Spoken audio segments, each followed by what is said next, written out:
hardest things in community is that many times, especially people that don't know each other, they can be talking, they can come to an agreement, but each party actually is hearing different things. They're not agreeing to the same thing even though they're talking.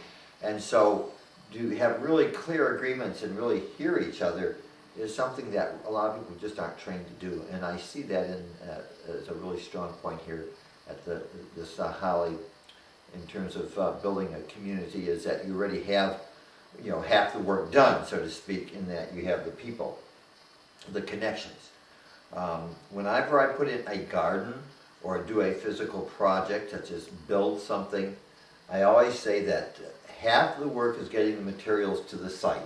Once I've got the plants and the soil amendments and the tools on site, or once I have all the building materials and the plans, the job's half done. And in a sense, having the Goodenough community, already having the community of people built, is sort of like the job of building the eco-village is half done right at the start, because you've got that core of people that understand each other and already have come to agreement. Because the beginning stages of building an eco-village from scratch, from people that have just met each other, is just working out all the kinks between the people. And I've seen that so much. The process of even just learning how to get along and dialogue and agree to things takes up a lot of the community's time and effort. And so you're way ahead of the game. Sahale's way ahead of the game in the sense that they've already built this people, you know, community. Mm-hmm. Some people say that we're so well known to each other that it's almost a hard thing to figure out how to find your way in. And yet here we are having an eco-village where we are inviting to many, many other people to join us.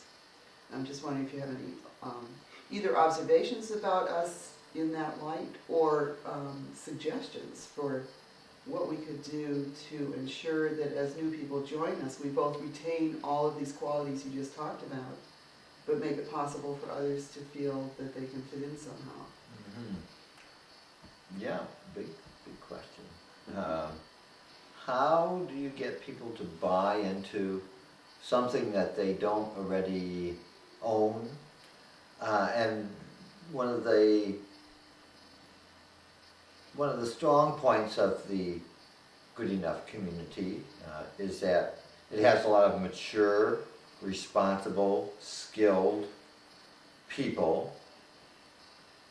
One of its weaknesses is the average age of the people involved, and to create the physical infrastructure of the becoming an eco-village will take a lot of physical work. There needs to be a lot of gardening and maintenance and planting, there needs to be building, and there needs to be a lot of hard physical work. And so finding people that that can help augment the force that you already are is probably critical to your success. And so rounding out the age groups means getting more of your own children involved, or as young adults, or middle-aged adults even.